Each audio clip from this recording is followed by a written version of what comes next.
L'agence burkinabé de normalisation, de la métrologie et de la qualité ABNorm a été créée en 2012 dans le but de mettre en œuvre la politique nationale en matière de normalisation, de certification, de promotion de la qualité, de métrologie et d'accréditation.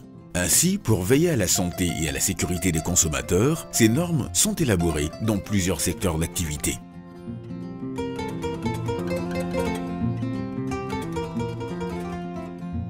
Nous avons 729 normes qui ont été élaborées au niveau national dans 9 secteurs d'activité.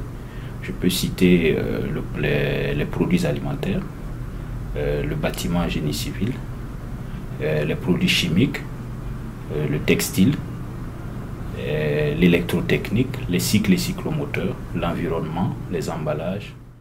L'année 2020 a été marquée par la crise sanitaire internationale du coronavirus. Au niveau national, 2 normes ont été élaborées pour la fabrication de masques, gel et solutions hydroalcooliques. Et dans cette lutte contre la pandémie du Covid-19, les fabricants locaux de masques barrières ne sont pas en reste.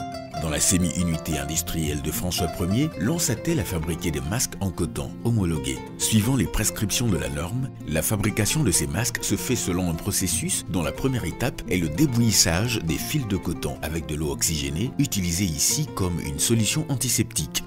On doit laisser le fil débouillir pendant 2 heures de temps avant de retirer pour laver, pour enlever les saletés. Après cette étape, l'on passe au piquage et tissage des fils.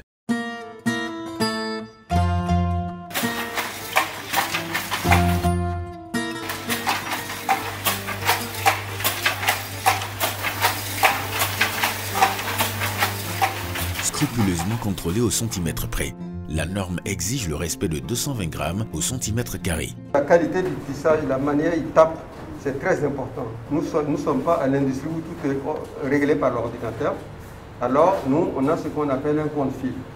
Donc avec ça, on pose et je connais combien de fils il a tapé à 1 centimètre carré.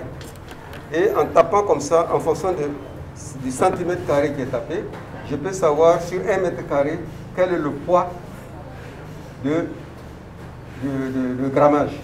En fonction de ça, maintenant qu'on détermine les normes, et nous actuellement on a 220 grammes qui est à l'ABNorm. Une fois le tissage terminé, une inspection visuelle permet de s'assurer de leur qualité. Puis les tissus sont minutieusement découpés dans le strict respect des dimensions prescrites.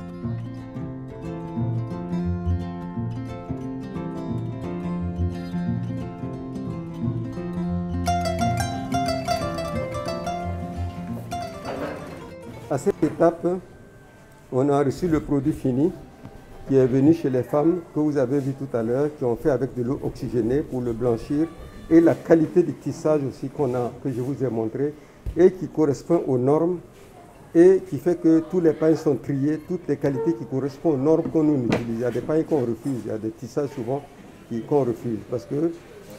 Donc en ce moment maintenant, il faut le tracer, mettre ce qu'on appelle un patronage du cache-nez et les tracer pour avoir toutes les mêmes formes.